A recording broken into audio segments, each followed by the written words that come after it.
जय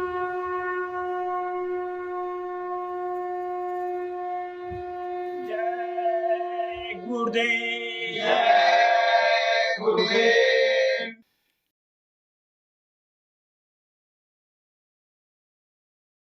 जय गुरुदेव। जय गुरुदेव। किस्मत बड़ी है मेरी, जो आप मिल गए। किस्मत बड़ी है मेरी, जो आप मिल गए। आपकी शरण में मेरे भाग्य खुल गए। आपकी शरण में मेरे भाग्य खुल गए।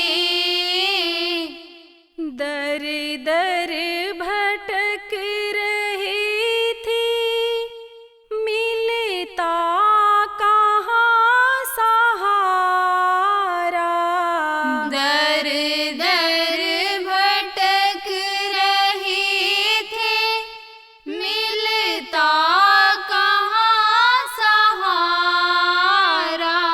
मझधार में थी अटके, बड़ी दूर था किनारा।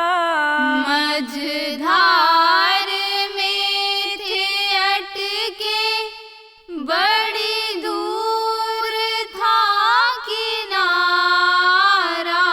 जो तेरे दर पे आई, तो आप मिल गए।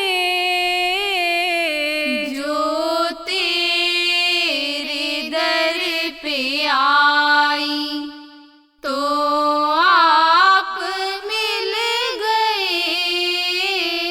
तेरी दया से मालिक मेरे भाग्य खुल गए। तेरी दया से मालिक मेरे भाग्य खुल गए। दुनिया बड़ी निराली, सब काल की है माया। दुनिया बड़ी निराली, सब काल की है माया। सब फंसते जा रहे हैं, अजब जाल है बिछाया। सब फंसते जा रहे हैं, अजब जाल है बिछाया। बंधन से मुझे बचा कर निज नाम दे दिए।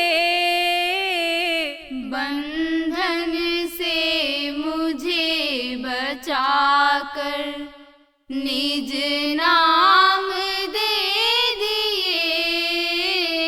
तेरी दया से मालिक मेरे भाग्य खुल गए। तेरी दया से मालिक मेरे भाग्य खुल गए। इस दुनिया से उदासी अब आ गई है माँ।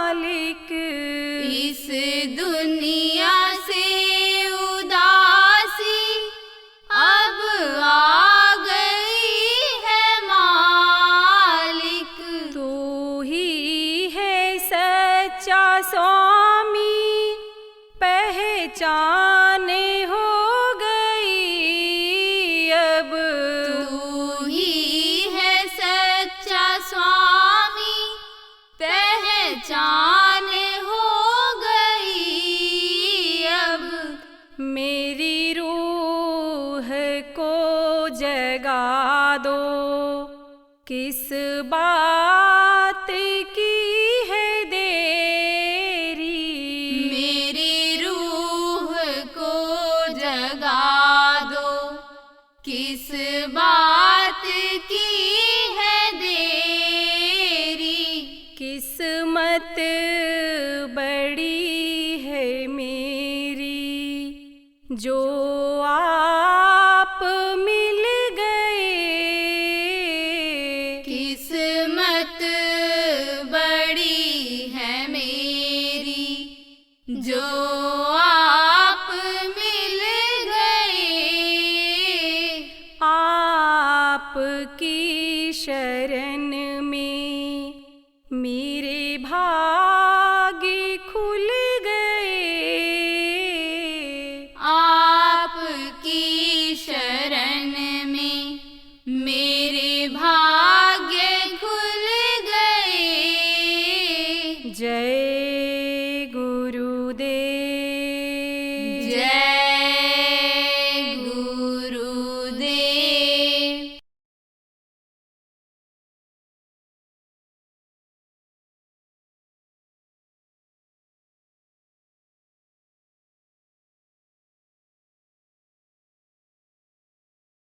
अहंकार आना भी एक बंधन है। और समझो मन चित्त और बुद्धि, मन में जो आदमी क्या गया वही कर बैठता है, मन का गुलाम हो गया आदमी। आदत बन गई रसगुल्ला खाने की, तो दुकान अगर बंद रहेगी रसगुल्ले की, जहाँ रसगुल्ला अच्छा मिलता है तो 2 किलोमीटर ऑटो पर बैठ करके जाएगा, रसगुल्ला खा करके ही आएगा। अब आपके समझो मन का गुलाम हो गया कि नहीं हो गया? मन का गुलाम हो जाता है, तो ये मन के बंधन में आ गया। मनोचित्त, चित्त देखो जिस चीज का चिंतन करता है मन उसी को करा लेता है। अगर उस समय पर विवेक नहीं जगा, अगर उस समय पर कोई समर्थ गुरु नहीं मिले और नहीं याद किया उनको, मदद उनकी नहीं मिली, तो आदमी चित्त से जो चिंतन करता है उसको कर ही डालता है या मन करा ही लेता है। मन चित्त बुद्धि भ्रष्ट हो जाती है। कब? जब अहंकार आ जाता है। और ये जो समझ लो कि चारों ये भैया हैं, समझ लो कि ये चारों सगे भाई हैं एक तरह, तो आदमी इनमें बंधा पड़ा हुआ है। और निकलेगा जब इससे परे होगा तभी ये जीवात्मा जिस लिए इस मनुष्य शरीर में डाली गई है वो काम हो पाएगा, इससे ये मुक्त हो पाए। अब सवाल यह है कि जीवात्मा को मुक्ति करने के लिए तो समझो कि शरीर को भूलना पड़ता है, क्योंकि एक साथ दो हुए न भुआल, और सबके ठाप फुलाई कल, गाल भी फुला लो और ठट्ठा के भी हंसो, तो दोनों काम एक साथ नहीं हो सकता है। एक समय में एक ही काम होगा। अब आपसे कह दिया जाए कि भाई आप यहीं पर बैठो, उठना मत, और 8 घंटे भजन करो, 10 घंटे भजन करो, अभ्यास करो, तो भजन जब बनने लगता है, जो भजन का तरीका आज आपको बताया जाएगा, जो नाम आपको बताया जाएगा बंधन से मुक्त होने का, उस नाम को आप करने लगोगे, सुमिरन करने लगोगे, आप ध्यान लगाने लगोगे, तो कोई जरूरी नहीं है कि तुरंत आपकी ये जीवात्मा निकल जाए शरीर से, ऊपरी लोकों में चली जाए, कोई जरूरी नहीं है। तो रहोगे तो इसी दुनिया में। रहने का मतलब क्या है कि आपको यही दुनिया याद आती रहेगी, और जब यह दुनिया याद आएगी, ये शरीर याद आएगा, तो शरीर का भूख सताएगा। तेज गर्मी पड़ी तो गर्मी महसूस होगा, ठंडी हवा चलेगी तो ठंडा महसूस होगा आपको, तो भूख भी सताएगी, प्यास भी सताएगी, और लैट्रिन पेशाब भी आपको सताएगा। वो तो आपको करना है। और मान लो बड़ी संपन्नता है, कोई आपको खिला देता है ला करके, लेकिन कब तक खिलाएगा? आपको तो कुछ न कुछ करना पड़ेगा। मान लो खिलाता है, रोज खिला देता है, लेकिन हाथ से उठा करके मुंह में तो डालना पड़ेगा। तो शरीर है जब, तो इस शरीर के लिए कुछ काम करना पड़ेगा। क्या करना पड़ेगा? खाने का इंतजाम कर लेना रहेगा, कपड़े का इंतजाम करना रहेगा, घर मकान इसकी रक्षा के लिए बना लेना रहेगा, जैसे गर्मी से बचत हो जाए, धूप से बचत हो जाए, जिससे जाड़े से बचत हो जाए, जिससे बरसात में न भीगे, बीमार न पड़े, उसके लिए घर बना लेने का इंतजाम करना है। और अगर शादी ब्याह किया है, संतान उत्पन्न किया है, तो समझो उनके लिए भी आपको समय निकाल लेना, उनका भी ध्यान कर लेना है। नहीं शादी ब्याह है, बच्चे नहीं हैं, माता पिता हैं, तो उनकी भी सेवा कर लेनी है। क्यों? क्योंकि गृहस्थ आश्रम में रहते हो, हर कोई तो साधु आप हो नहीं, तो गृहस्थ आश्रम में रहते हो तो गृहस्थ धर्म का पालन करना पहले ये जरूरी है। यह पहली सीढ़ी है। किसकी पहली सीढ़ी है? आध्यात्मिक विकास की ये पहली सीढ़ी है। आध्यात्म में आगे बढ़ने का यह पहला पाठ है। तो ये जरूरी है। गृहस्थ आश्रम में रहते हो तो जो भी जानवर पाल रखे हो आप उनकी देख रेख कर लो, उनकी सेवा कर लो। आप प्रकृति को हरा भरा रखना चाहते हो, बढ़िया शुद्ध हवा में रहे, पेड़ आपने लगा रखा है, उसकी निराई गुड़ाई कर लो, उसकी सिंचाई कर लो, क्योंकि वो भी जरूरी है। आप जानवरों को पाल रखे हो, दूध पीने के लिए शुद्ध दूध मिले, घी हमको शुद्ध मिले, तो उनकी भी सेवा कर लो। लेकिन 24 घंटा इसी में लगे मत रहो। 24 घंटा अगर इसी में लगे रहोगे तो फंसे रहोगे, निकल नहीं पाओगे, फिर इस बंधन से मुक्त नहीं हो पाओगे, बराबर जन्मते और मरते रहोगे। जब भी जन्मोगे तब रोते हुए ही पैदा होगे। क्यों? क्योंकि बच्चा देखो रोता हुआ ही पैदा होता है। सोचो आप मोटी बात कि अगर तकलीफ न होती तो बच्चा क्यों रोता? और मरते समय भी देखो तकलीफ होती ही होती है। बहुत से लोगों को जब कर्मों की सजा मिलती है, यमराज के दूत आते हैं खाली कराने के लिए शरीर को, तो छटपट करता है, रोता है, चिल्लाता है। उस समय आंख की रोशनी खत्म हो जाती, कान से सुनाई नहीं पड़ता, जबान टुटली हो जाती है, हड्डी हड्डी उस समय पर चटकती है, टूटती है जब ये प्राण निकलते हैं। तो अब आप ये समझो प्रेमियों, बड़ी तकलीफ होती है उस वक्त पर। तो यह मरने और जन्मने से छुटकारा पाने के लिए अपने आत्मा का ये भी कुछ काम कर लो। शरीर के लिए तो करने में लगे हुए हो, और शरीर का यह समय देखो ये खत्म होता चला जा रहा है। क्यों? क्योंकि ये मृत्युलोक है। मृत्युलोक किसको कहते हैं? जहाँ पर आदमी पैदा होता है और मरता है। इस मृत्युलोक का ये नियम है। जो पेड़ फलता है वो झड़ता है, जो आग जलती है वो बुझती है, और जो पैदा होता है मरता है। उम्र है, उम्र खत्म होती चली जा रही है। तो जो उम्र बची है उसमें अपनी जीवात्मा के लिए भी कुछ कर लो। और नहीं तो जैसे समय पूरा होगा शरीर ये धड़ाम से गिर जाएगा। फिर शरीर छूटने के बाद कोई कुछ कहे कि हम ये परमार्थ का काम कर लेंगे, धर्म का काम कर लेंगे, हम पढ़ाई लिखाई कर लेंगे या धन कमा लेंगे, खेती में उपज पैदा हो कर लेंगे, कर सकता है।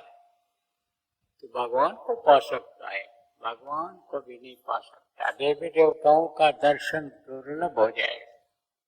होता कब है देवी देवताओं का दर्शन? भगवान का, प्रभु का दर्शन कब होता है? जब मनुष्य शरीर में आदमी रहता है। इस मनुष्य शरीर को इसीलिए मंदिर बताया गया, इसी को मुसलमान फकीरों ने जिस्मानी मस्जिद बताया, इसी को लिविंग ऑफ गॉड बताया स्पिरिचुअल मास्टर ने। तो अब आप ये समझो कि ये मनुष्य शरीर जब तक आपको मिला है, जब तक सांसों की पूंजी आपकी है और जिंदा हो, तभी तक आप अपना काम कर सकते हो। बाकी ये जो काम कर रहे हो, दूसरों के लिए कर रहे हो, ये धन दौलत, रुपया पैसा, ये जमीन जायदाद, आपका कुछ नहीं। ये तो जब वो चाहेगा खाली करा लेगा। जैसे प्राण निकलेंगे, जीवात्मा निकलेगी, जिसने ये मनुष्य शरीर दिया है वो सब यही छोड़वा देगा। को किसके काम आएगा ये रुपया पैसा, धन दौलत, ये कीर्ति, ये प्रतिष्ठा, ये जो सर्टिफिकेट, डिग्री, ये जो आप लेते हो, इसका फायदा कौन उठाएगा? बच्चे उठाएंगे, जो परिवार के लोग उठाएंगे। तो ये दूसरे काम में मत लगे रहो, अपना काम भी कुछ करो, अपने घर चलो। ये आपका घर नहीं है, ये तो समझो मिट्टी और पत्थर का घर है। इसी को बाप दादा यही कहते कहते चले गए, ये घर मेरा, ये घर मेरा, ये घर मेरा। सोचो आपका कैसे हो? आप अपने घर चलो, सतरेश चलो, प्रभु के पास पहुंचो, जिसके आप अंश हो। इसी मनुष्य शरीर के अंदर से रास्ता गया हुआ है। संतों की बातें कभी गलत नहीं हो सकती हैं। ये जो धार्मिक ग्रंथ हैं कभी गलत नहीं हो सकते हैं। तो गोस्वामी जी ने लिख दिया, साधन धाम मोक्ष कर द्वारा। साधना का घर है, पूजा का मंदिर है, इसी में प्रभु मिलता है। आज तक मिला, इसी में मिला। मरने के बाद में किसी को मिलेगा न मिलेगा? न मिला है न मिलेगा। अब आप सोचो कि दुनिया किसने बनाया? आप जो जानकार हो, पढ़े लिखे लोग हो, उनसे पूछा जाए दुनिया किसने बनाया तो कहोगे भगवान ने बनाया। अब भगवान अगर मिल जाए तो दुनिया की चीजों के लिए तरसना पड़ेगा? कभी भी नहीं। जो इच्छा तिन्ही मन माही, हर प्रताप कर दुर्लभ नहीं। जिस चीज की इच्छा करोगे वो चीज हाजिर हो जाएगी। सोचो सत्य सावित्री ने कैसे अपने पति को प्राण को वापस किया, इच्छा किया वापस हो जाए। सती अनसुईया ने ब्रह्मा विष्णु महेश को छोटा छोटा बच्चा बना दिया, इच्छा किया ये बच्चे बन जाए। इच्छा किया हनुमान जी ने कि हम छोटे बन जाएं, चले जाएं, संजीवनी बूटी ले आवें। छोटे बन करके गए उड़ करके। इच्छा किया कि हम पहाड़ उठा करके ले चले, संजीवनी बूटी नहीं पहचान में आ रही है तो इसको उठा करके ले चले। इच्छा किया और बड़े हो गए, भारी भरकम शरीर हो गया, पहाड़ उठा लिए, उड़ने को हुआ। तो फिर उड़मा शक्ति प्रकट हुई जब इच्छा किया, और फिर छोटे बन गए, पहाड़ भी छोटा हो गया और उड़ करके ला करके रख दिए। तो इच्छा करते ही ये चीजें हाजिर हो जाती। तो वो चीजें कहीं गई नहीं, अब भी हैं, लेकिन मिलता नहीं। कारण सकल पदार्थ है जग माही, कर्महीन नर पावत नहीं। कर्म नहीं करता आदमी, कर्म करे तो ये सब चीजें यहीं पर हैं। कर्म करने की जरूरत है। इन चीजों को पाने के लिए कर्म करने की जरूरत है, लेकिन 24 घंटे नहीं।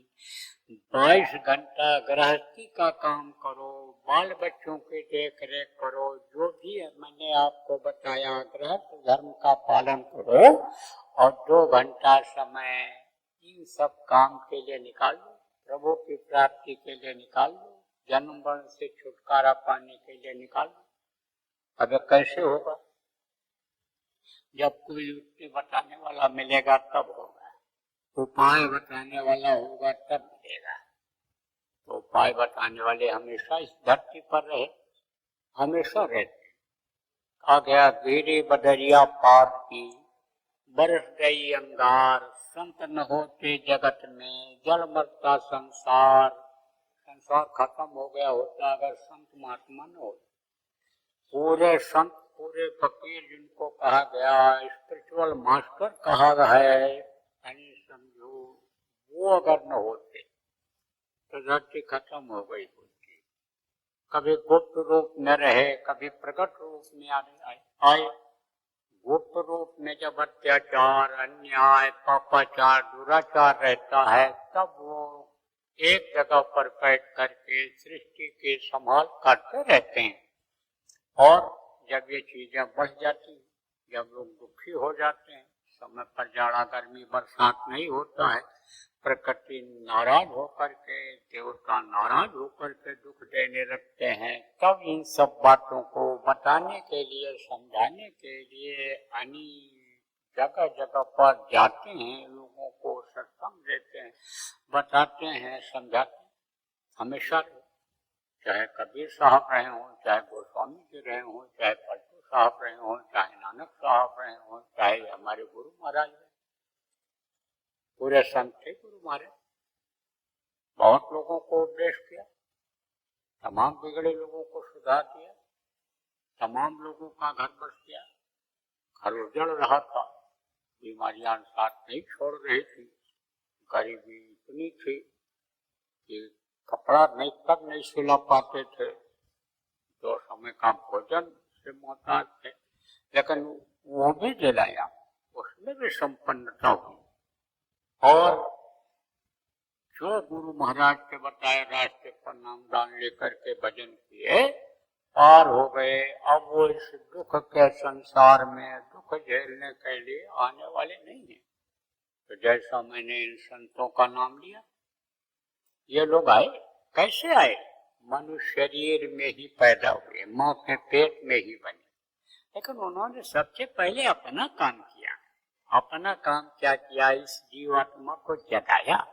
ये जो जीवात्मा परमात्मा की अंश है, परमात्मा को ही ये भूली हुई है, परमात्मा को याद कराया और परमात्मा के पास पहुंचने का रास्ता बताया, नाम दिया, ध्वन्यात्मक नाम दिया।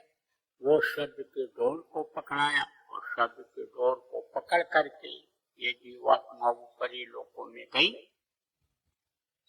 शब्द को डोर को पकड़ करके गई, गुरु के पास गए।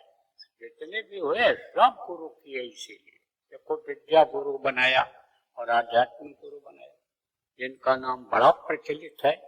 जैसे राम भगवान, विश्वामित्र उनके विद्या गुरु थे।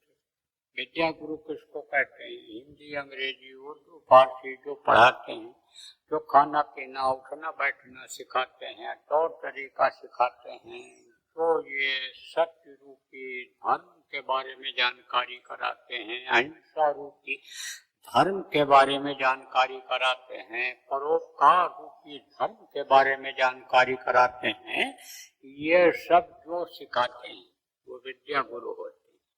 और आध्यात्मिक गुरु कौन होती है? जहाँ का जीव तहाँ पहुँचावा, सतवां गुरु सत शब्द बतावा, शब्द का भेद बता देते हैं, शब्द रूपी नाम को जो पकड़ा देते हैं, वो आध्यात्मिक गुरु हुआ करते हैं। तो विद्या गुरु उनके कौन थे? विश्वामित्र थे, वशिष्ठ जी उनके आध्यात्मिक गुरु थे, कृष्ण भगवान के विद्या गुरु संदीपनी जी थे, सुपा जी उनके आध्यात्मिक गुरु थे। उन लोगों ने भी गुरु बनाए। विद्या गुरु अलग होते हैं, जो बाहरी ज्ञान कराते हैं, जो वेद पढ़ना सिखा दिया, उपनिषद पढ़ना सिखा दिया, ये जो आप समझो श्लोक पढ़ना सिखा दिया, देवताओं का आहुति को दे करके खुश करना सिखा दिया, विद्या गुरु कहलाते हैं। लेकिन आध्यात्मिक गुरु वो होते हैं कि जो सूरज के साथ शब्द को जोड़ करके और प्रभु के पास पहुंचने का रास्ता बता देते हैं। रास्ता ही नहीं बताते, रास्ते पर चलाते हैं, मंजिल जहाँ फंसा होता है वहां से निकालते हैं और आखिर में उस प्रभु तक पहुंचा दिया करते हैं।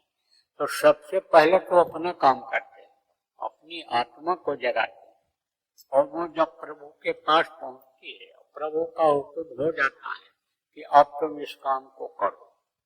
तो जब तक हुक्म रहता है तब तक वो काम करते हैं। अब ये काल भगवान का नियम है कि जो पैदा हुआ उसको मरना ही मरना है।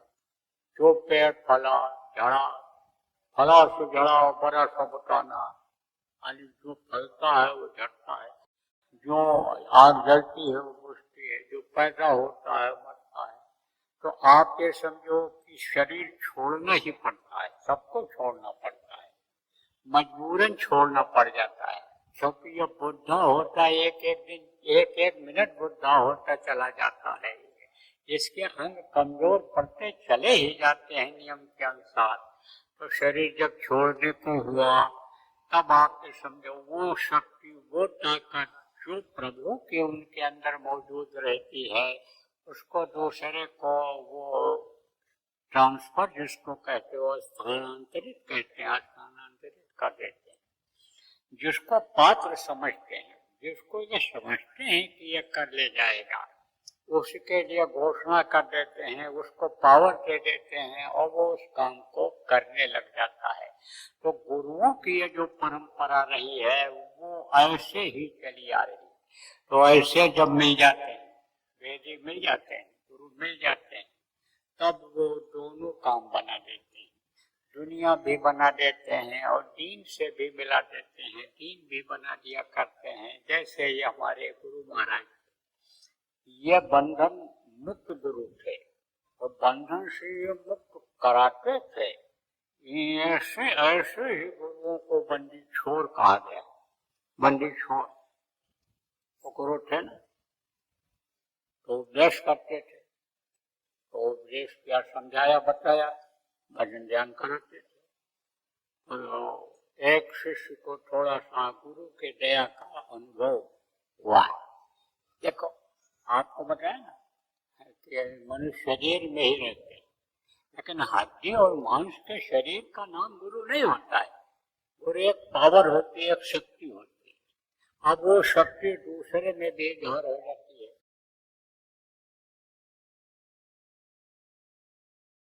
अगर ध्यान नहीं दोगे आप लोग, तो आज आपको बता के जा रहा हूँ यहाँ हाथिन आने समझ लो कन्नौज जिला के इस स्थान पर, कि अगर लोग ध्यान नहीं देंगे तो कुछ समय के बाद यही नौजवान देश के 50% यानी 100 में 50 नौजवान ये पागलों जैसे दिखेंगे, नशे की आदत में पड़े दिखेंगे इधर उधर।